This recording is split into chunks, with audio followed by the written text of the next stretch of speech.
अस्सलामुअलैकुम। आज का हमारा टॉपिक है डेप्रिसिएशन ऑफ एसेट।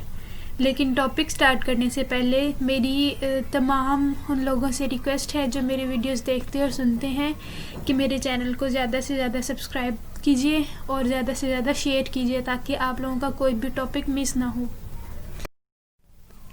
डेप्रिसिएशन का मतलब है किसी भी लॉन्ग टर्म एसेट की वैल्यू में कमी होना। अब ये कमी कैसे होती है कि जब भी हम कोई लॉन्ग टर्म एसेट खरीदते हैं, लॉन्ग टर्म एसेट का मतलब है कि वो तमाम एसेट जिनकी यूज़फुल लाइफ 1 साल से ज़्यादा हो। यूज़फुल लाइफ से क्या मुराद है कि एक ऐसा एसेट कितने साल तक हम यूज़ कर सकते हैं, उसको इस्तेमाल करने से उसकी कीमत में जो कमी आती है उसको डेप्रिसिएशन कहते हैं। फ़र्ज़ करें कि हमने फ़र्नीचर ख़रीदा 50,000 का। अब फर्नीचर जैसे जैसे इस्तेमाल होता जाएगा उसकी वैल्यू में यानी उसकी कीमत में कमी होती जाएगी।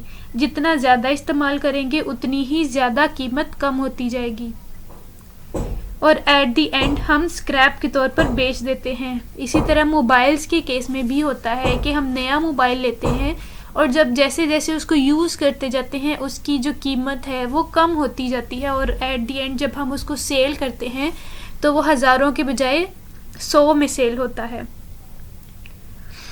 अब पुराना फर्नीचर जब हम बेच देंगे तो हमें नए की भी ज़रूरत पड़ती है।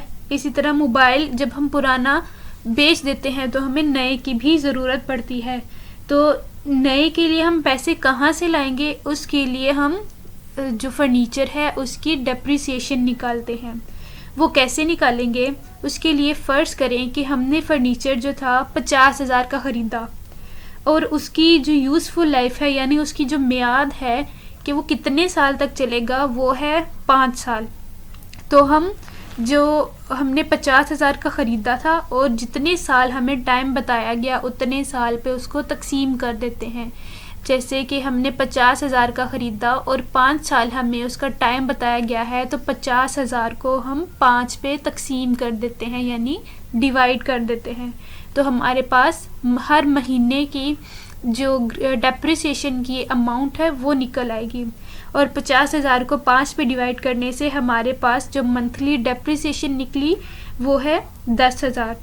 वैसे तो डेप्रिसिएशन निकालने के अलग अलग मेथड्स भी हैं, लेकिन जो सिंपल मेथड है जो नॉर्मली यूज़ होता है वो यही है कि जितने की हम चीज़ ख़रीदें उतने उस अमाउंट को उसकी टाइम पीरियड पे डिवाइड करने से नॉर्मली हमारे पास डेप्रिसिएशन निकल आती है।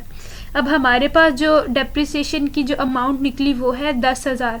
तो इससे क्या करेंगे कि हम हर महीने 10,000 जमा रखते जाएंगे और 5 साल बाद जब हमारा फर्नीचर जो है वो बिल्कुल ख़त्म हो जाएगा या फिर सेलेबल कंडीशन में आ जाएगा तब तक हमारे जो 50,000 हमने लगाया था वो पूरा हो जाएगा।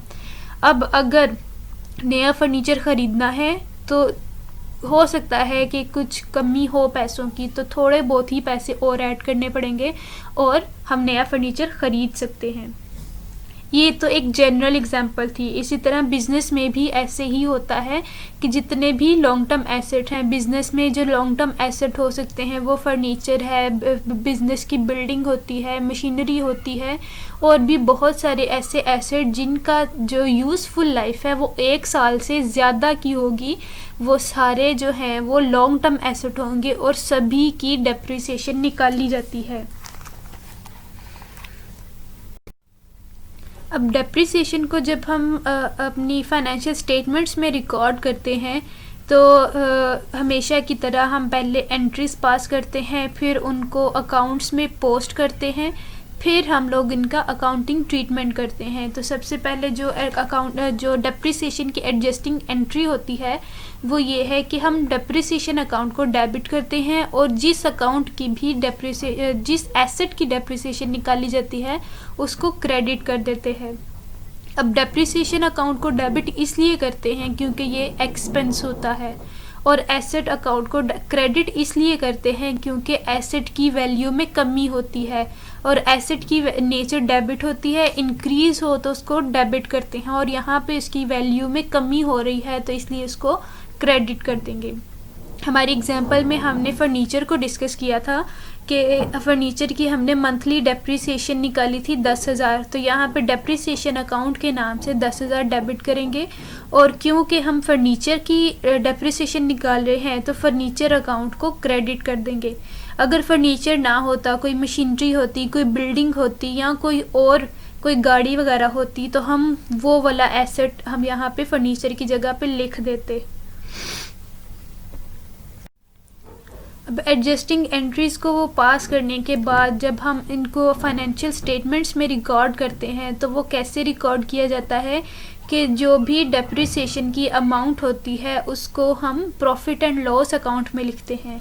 प्रॉफिट एंड लॉस अकाउंट में इसलिए लिखते हैं क्योंकि ये इनडायरेक्ट एक्सपेंस होता है और ये प्रॉफिट एंड लॉस अकाउंट में डेबिट साइड पे लिखा जाएगा।